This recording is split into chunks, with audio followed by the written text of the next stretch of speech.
तो नमस्कार। केंद्र की सत्ता पर बीते 11 साल से काबिज बीजेपी ने आखिरकार दिल्ली के उस तख्त पर भी कब्जा कर लिया जो पिछले 27 साल से उसके हाथों से लगातार फिसल रहा था। कांग्रेस को सत्ता से उतारकर आम आदमी पार्टी के उभार ने पिछले 12 साल में बीजेपी का ये सपना दूर कर दिया था। लेकिन इन विधानसभा चुनावों में बीजेपी ने जिस शानदार तरीके से दिल्ली राज्य की सत्ता में वापसी की, वो अपने आप में एक बड़ी कामयाबी है। देश के सबसे शानदार पॉलिटिकल स्टार्टअप के तौर पर आपने जो कामयाबी हासिल की, दिल्ली के चुनाव ने उस पर सवालिया निशान लगा दिए हैं। अब उन वजहों का विश्लेषण हो रहा है जिसके चलते दिल्ली की सत्ता आपके हाथ से निकल गई। आम आदमी पार्टी का ये हाल क्यों हुआ, उसके 6 कारणों पर विस्तार से हम बात करेंगे। पहले आपके सामने एक एक कारण रख देते हैं। तो जो पहला कारण बना, उसमें भ्रष्टाचार के आरोप, शराब, शीश महल और जेल जाना, ये वो पहले कारण हैं जिनकी वजह से आम आदमी पार्टी को हार का मुंह देखना पड़ा। साथ ही एंटी इनकम्बेंसी का भी सामना करना पड़ा। वोटरों से धोखे का आरोप लगाया गया। सड़क, पानी, बिजली और आदर्श जीवन के जो वादे थे वो पूरे नहीं किए गए, ये भी मुद्दा बीजेपी ने बनाया। सड़क, बिजली, पानी, आज से करीब 20 साल पहले ये इस मुद्दे पर देश का पहला चुनाव हुआ था मध्य प्रदेश का, जब सड़क, बिजली, पानी पर चुनाव में हार जीत हुई थी। और यही मुद्दा इस बार दिल्ली विधानसभा चुनाव में प्रमुखता से उठा। लेकिन उसके अलावा कांग्रेस ने नुकसान पहुंचाया, ये भी एक बड़ा कारण माना जा रहा है। आम आदमी पार्टी का दिल्ली में बड़ी हार की वजह एक बड़ा कारण माना जा रहा है। और इसी तरह से केजरीवाल और आतिशी का जिस तरह से बगल में बड़ी कुर्सी का मामला रहा, यमुना पर जहरीली राजनीति हुई, जिस तरह के बयान केजरीवाल के आए, जेल गए मुख्यमंत्री के तौर पर, अंदर से ही काम करते रहे या काम करने की कोशिश करते रहे लेकिन इस्तीफा नहीं दिया, ये भी एक बड़ा मुद्दा बना। ये भी कहा जा रहा है कि यमुना में जहर वाली राजनीति आम आदमी पार्टी के 40 विधायकों को खा गई और उसका आंकड़ा 22 पर आकर टिक गया। लेकिन उसके अतिरिक्त कारण क्या रहा? रेवड़ी वाली राजनीति अब सिर्फ आम आदमी पार्टी की यूएसपी नहीं बची, क्योंकि बीजेपी की तरफ से उससे ज़्यादा फ्रीबी की घोषणाएं कर दी गई और उनके घोषणा पत्र में इनका ऐलान किया गया। और सबसे आखिरी बड़ा कारण मोदी मैजिक। जाहिर सी बात है कि एक ही मोदी सब पर भारी, ये एक बार फिर से साबित हुआ है कि चाहे महाराष्ट्र का चुनाव हो, चाहे जम्मू कश्मीर का, हरियाणा का, और अब हमने देखा है दिल्ली में, जहां पर नरेंद्र मोदी के नाम पर बीजेपी ने एक बार फिर से बड़ी कामयाबी हासिल की। इसी पर चर्चा के लिए हमारे साथ स्टूडियो में संजय सिंह वरिष्ठ पत्रकार बने हुए हैं, मनोज मिश्रा जी हैं, मनोज मिश्रा जी चले गए, राशिद किदवई जी हमारे साथ हैं और साथ ही हमारे साथ अमिताभ तिवारी जी भी जुड़ गए हैं। आप सबका बहुत बहुत स्वागत है। अमिताभ, शुरुआत आपसे ही करूँगा। ये जो कारण हमने बताए हैं, इन कारणों को आप किस तरह से देखते हैं कि क्या आम आदमी पार्टी समय रहते ये आकलन नहीं कर पाई, विश्लेषण नहीं कर पाई कि इन सब कारणों के चलते उसको नुकसान हो सकता है, और जो कोर्स करेक्शन की ज़रूरत होती है वो करने में वो नाकाम रही और उसका खमियाजा उसको भुगतना पड़ा? देखिए, आम आदमी पार्टी जो है उसके 3 स्तंभ हैं वोट में, वोटर के हिसाब से: महिला, मुस्लिम, मिडिल क्लास। अब मिडिल क्लास तो उनको समझ आ रहा था कि शायद छूट रहा हाथ से, तभी उन्होंने मिडिल क्लास के लिए एक बजट की स्ट्रांग डिमांड करी, जस्ट बजट से पहले, प्रेशर टैक्टिक के रूप में। माइनॉरिटीज़, उनको लगा कि भाई इनके पास ऑप्शन नहीं है तो कहीं जा नहीं सकते, तो उन्होंने एक सॉफ्ट हिंदुत्व की राजनीति अपनाई। लेकिन उन्हें कहीं ना कहीं था कि महिला मतदाता जो साइलेंट वोटर है, फ्री बिजली, पानी, स्कूल्स, मोहल्ला क्लिनिक्स की वजह से और फ्री बस ट्रैवल की वजह से हमारे साथ टिका रहेगा। और उनको ये भी लगा होगा कि भाई ये जो महिला सम्मान योजना की घोषणा उन्होंने करी है, क्योंकि उसके बाद जो आम आदमी पार्टी के इंटरनल सर्वेस थे, उसमें उस वक्त जिस दिन ये घोषणा हुई और रजिस्ट्रेशन हुए 40 लाख लोगों की, उनका वोट शेयर पीक पे पहुंचा। उसके बाद उनको लगा कि शायद ये चुनाव अब डन डील है। लेकिन एक बात जो उन्होंने मिस किया कि जहां जहां भी महिला सम्मान योजना जैसी स्कीम चली, झारखंड, महाराष्ट्र और एमपी, इन सभी राज्यों में 3 से 6 महीने की किस्त ऑलरेडी ट्रांसफर कर दी गई थी। अब मुझे आज तक ये समझ नहीं आया कि जब 2000 करोड़ रुपए का बजट आवंटन पिछले साल हो गया था फरवरी में, तो एक भी इंस्टॉलमेंट आम आदमी पार्टी ने महिलाओं के खाते में क्यों नहीं डाला? ये कहीं ना कहीं इससे महिला जो उसका सपोर्ट था आम आदमी पार्टी का, इसको बहुत चोट पहुंची, क्योंकि भाजपा ने भी अनाउंस कर दिया 25। नहीं, पर उन्होंने महिलाओं से फॉर्म भरवा लिए और जो महिलाओं का मतदान का प्रतिशत है वो आपने देखा कि ज्यादा हुआ, 0.7 अधिक है। ये तो बड़ी बात है कि पुरुषों से। लेकिन किसके पक्ष में हुआ? अगर ये आम आदमी पार्टी के पक्ष में हुआ है मतदान, तो ये सीटें तो आती नहीं, 48 पर 22 का तो नहीं सीन रहता, क्योंकि पंजाब में भी आपने उसको इम्प्लीमेंट नहीं किया। बीजेपी का ये भी नैरेटिव चल गया, और बीजेपी ने इम्प्लीमेंट कर रखा है एमपी और महाराष्ट्र में, कांग्रेस ने भी इम्प्लीमेंट कर रखा कहने को कर्नाटक में।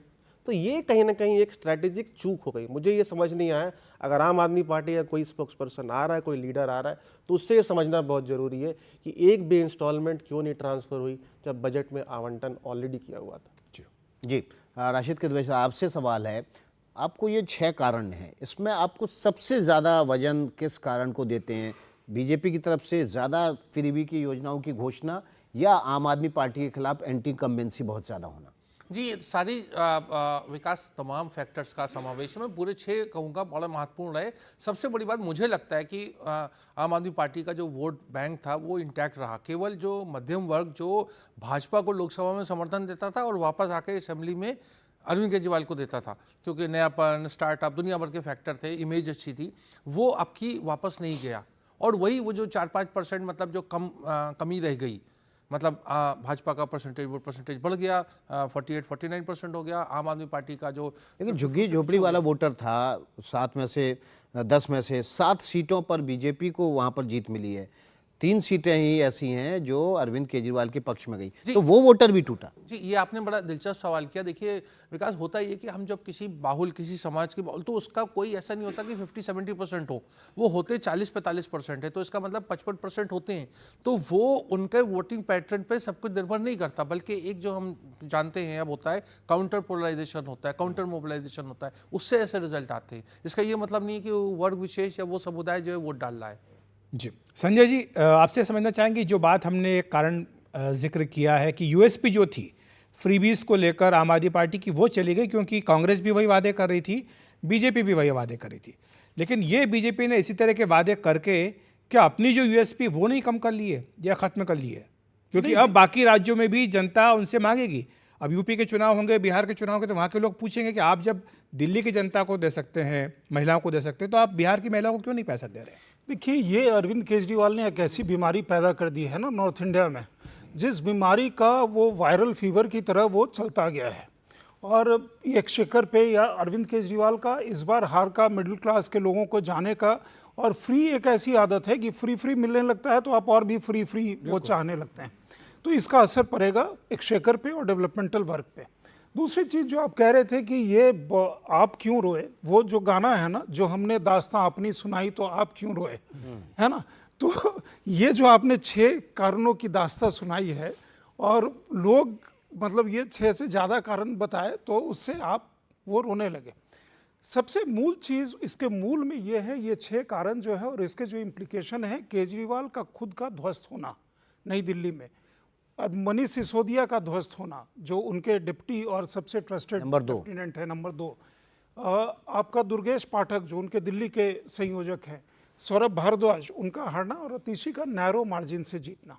तो एक वो लीडरशिप जो अपने आप को क्लेम कर रही थी कि हम मोदी के अल्टरनेट होंगे, डे 1 से वो अपना उनका क्या प्रोजेक्शन था, इस जन्म में मोदी नहीं हरा सकते, ये उन्होंने कहा था। और मैं वो आज वायरल हो रहा है पुराना वीडियो, बिल्कुल उन्होंने बनाया भी थी इसीलिए था ना कि शीश महल से निकल करके सीधा वो लोक कल्याण मार्ग पहुंचेंगे।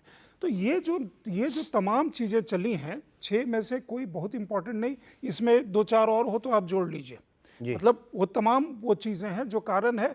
सबसे बड़ा कारण है कि अरविंद केजरीवाल की विश्वसनीयता, वो एक पलटू राम होते हैं, वो भी ठीक होते हैं, ये तो मतलब 180 डिग्री पे कोई कहते हैं और उसके ठीक उल्टा वो चले जाते हैं। जी हमारे साथ कुछ और मेहमान में वो चीज़ बड़ी इंपॉर्टेंट होती है, वो खत्म हो गई तो बाकी वो खत्म। हमारे साथ कुछ और भी मेहमान जुड़ गए, उनका परिचय आपको करा देते हैं। आलोक वत्स जी हैं, बीजेपी के नेता हैं। आशीष श्रीवास्तव जी हैं, कांग्रेस के प्रवक्ता। अतहर जैदी साहब हैं, आम आदमी पार्टी के प्रवक्ता। अतहर जैदी, शुरुआत आपसे करूंगा। हमने ये 6 कारण बताए हैं जिसके चलते आम आदमी पार्टी को ये हार का सामना आज दिल्ली में करना पड़ा। आपने भी ये कारण सुने होंगे। क्या आप लोगों का भी कुछ विश्लेषण हुआ है कि क्या कारण रहा जिसके चलते ये हार हुई है?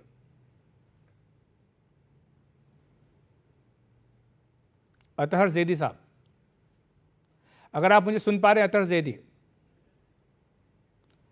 शायद हमारी आवाज़ उन तक नहीं पहुंच पा रही, लेकिन हम आलोक जी के पास चलेंगे। आलोक जी, ये जो बात हो रही थी यहाँ पर स्टूडियो में कि वादे तो बीजेपी ने कर दिए, लेकिन अब जाहिर सी बात है कि दूसरे राज्यों में भी दबाव बनेगा पार्टी के ऊपर। देखिए, ये तो आपका कहना सही है।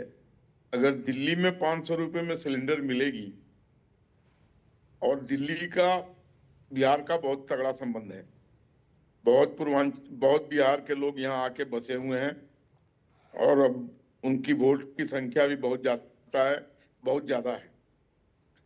तो ये बात वहां पहुंचते देर नहीं लगेगी, और अवश्य चुनाव के वक्त लोग कहेंगे अगर वहां दिया तो यहाँ भी दो। बिल्कुल स्वाभाविक प्रक्रिया है।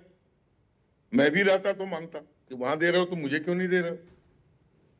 जितनी भी फ्री, और ये जो फ्री बीज का कल्चर जिसके प्रणेता हैं अरविंद केजरीवाल जी, अब सही माने में सरकारें किस लिए चुनी जाती हैं उस पर तो बातचीत ही बंद हो गई है। अब कौन कितना दे रहा है इस पर बात हो रही है, और जनता भी उसी को देख रही है कि किसके मैनिफेस्टो में ज्यादा देने वाली बात हो रही है। जी, पहले सुनते थे कि नोट लेकर वोट खरीदा जाता था, अब तो डायरेक्ट वोट पर नोट हो रहा है। ठीक है। मैं इतना दे रहा हूं, इसका तुम हमको दो।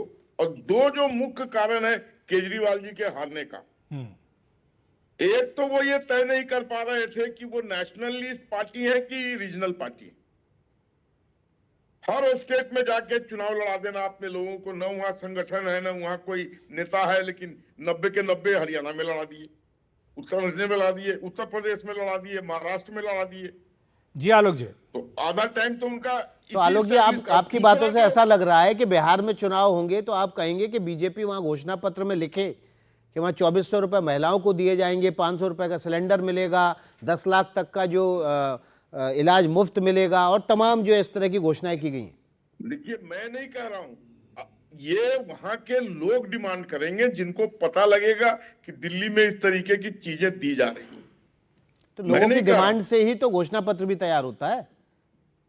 ऐसा नहीं है, लोग अपने मन से भी देने के लिए तैयार हो जाते हैं कि मैं ये दूंगा, मैं ये दूंगा, मैं ये दूंगा। अगर लोगों की बात में आप जाएंगे तो आप दे ही नहीं पाएंगे। ठीक है, अतर जैदी के पास जा सकते हैं। मुझे बताया गया कि उनसे संपर्क हो गया है। नहीं, अतर जैदी साहब, आपसे जो प्रश्न मैंने पूछा था, अतर जी आपसे प्रश्न पूछा था कि क्या यही कारण है जो 6 हमने बताए हैं, या आपको कोई अलग कारण इसमें समझ में आ रहा है? आपका कोई विश्लेषण हुआ अभी तक पार्टी का? नहीं, देखिए आज नतीजे आए हैं, अभी पार्टी इस पे आत्ममंथन करेगी जरूर बैठ के कि क्या कारण रहे जिसकी वजह से इस तरह के नतीजे आए हैं। आपको क्या लगता है? पार्टी तो मंथन करेगी, आपकी निजी समझ भी तो होगी। नहीं, देखिए अभी आप देखेंगे, अगर वोटिंग परसेंटेज आप देखेंगे तो शायद 2 से 2.5% का डिफरेंस है आम आदमी पार्टी और बीजेपी के वोट बैंक में। तो इसमें आप ये भी नहीं कह सकते कि कोई बहुत सिरे से नकार दिया गया है आम आदमी पार्टी को दिल्ली में जनता ने, तो ऐसा नहीं है। 1-1.5% पे ही सरकारें बदलती है एवरेज देश में। नहीं, मैं मानता हूं आपकी बात। 11-12 साल हम लोग सरकार में रहे, लोगों में नाराजगी भी होगी, हम उस पर बैठ के आत्ममंथन करेंगे बिल्कुल कि क्या वजह रही जो हम लोगों तक अपनी बात नहीं पहुंचा सके।